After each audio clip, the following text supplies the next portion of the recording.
Just without changing anything, notice if perhaps there's been a shift in the natural position of your body, where your ears and your shoulders and hips line up.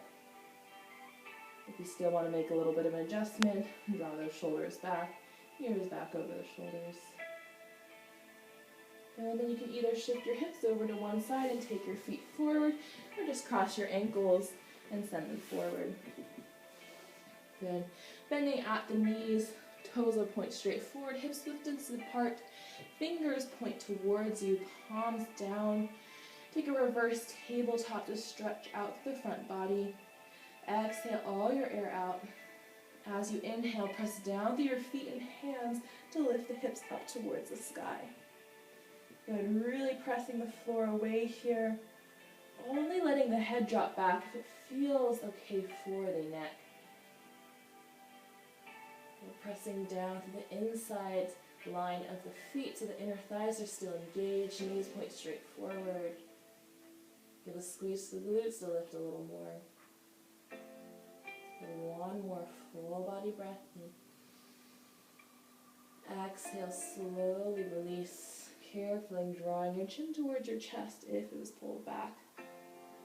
And then send your feet forward and reach your arms forward. Good. Arms start to reach overhead. Good. And notice as the arms go overhead, if you start to flare through the rib cage, soften the front ribs in, bringing the arms up. As you exhale, return them back through center. And that's all we're doing here, just bringing the arms overhead, being careful not to arch the spine. We started off the practice with that shoulder threading, using the strap to bring our arms up and back, trying to isolate that movement in the shoulders. Now without the strap, doing the same thing, all the while keeping the legs pressed down. A little lift under your seat, so really active position here. Take it through one more time.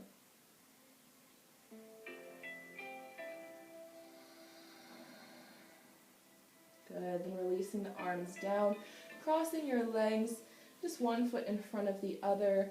The wider you take your feet apart, the more of a stretch you'll get through the hips, but you can take it into more of a cross-legged position to create space there. Again, you can draw a block underneath your hips for more support. Inhale, send your fingertips apart. As you exhale, left arm is going to sweep underneath the right. You might grab onto opposite shoulders. Take the backs of the hands together or palms together for Garudasana Eagle Arms. Elbows come to shoulder height, hands pull away from your face. Now take a few breaths here. Just using the breath to expand the space between the shoulder blades.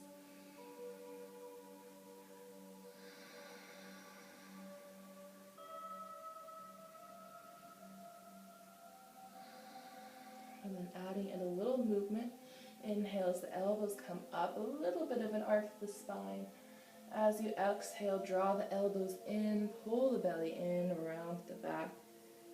Variation of seated cat-cows. Inhale, elbows pull up. Exhale, draw in. And one more time here.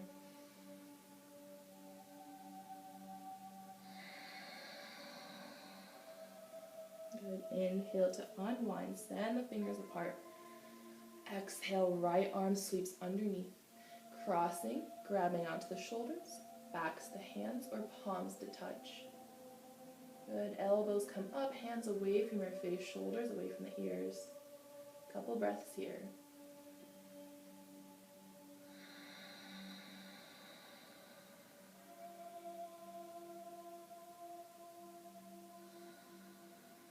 Good, then inhale, elbows high. Exhale, draw the elbows in, round to the back. Inhale, opening up to the chest, a little baby back bend. Exhale, draw in. One more time.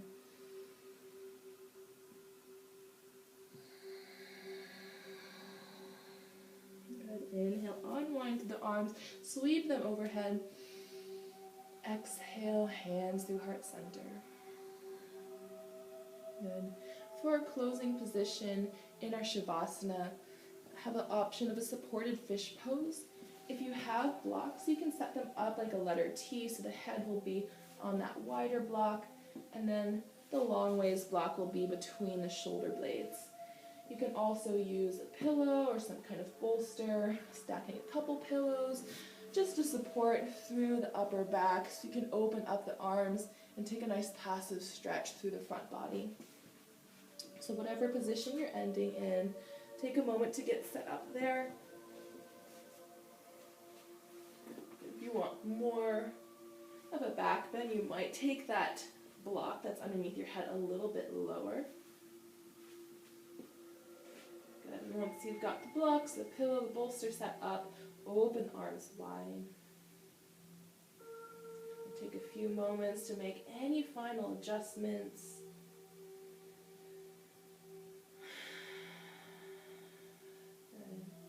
Let's take one more inhale here and squeeze every muscle in your body. So making fists curling at the toes, scrunching up the face. As you exhale, let it all go at once. In Shavasana, it's time to integrate all the hard work from your practice. Time to pause, no agenda. Just stillness.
Begin to deepen your breath here.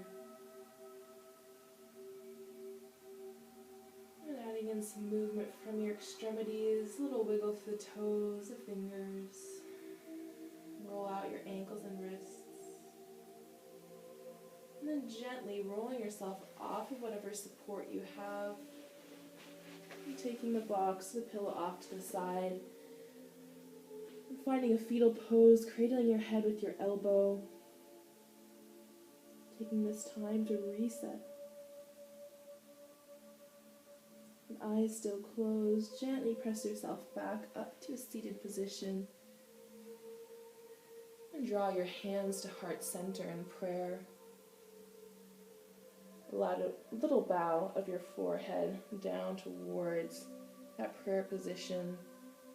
A gesture of gratitude to yourself for showing up to your mat and dedicating this time to take care of you. And thank you for joining me through this flow. Namaste.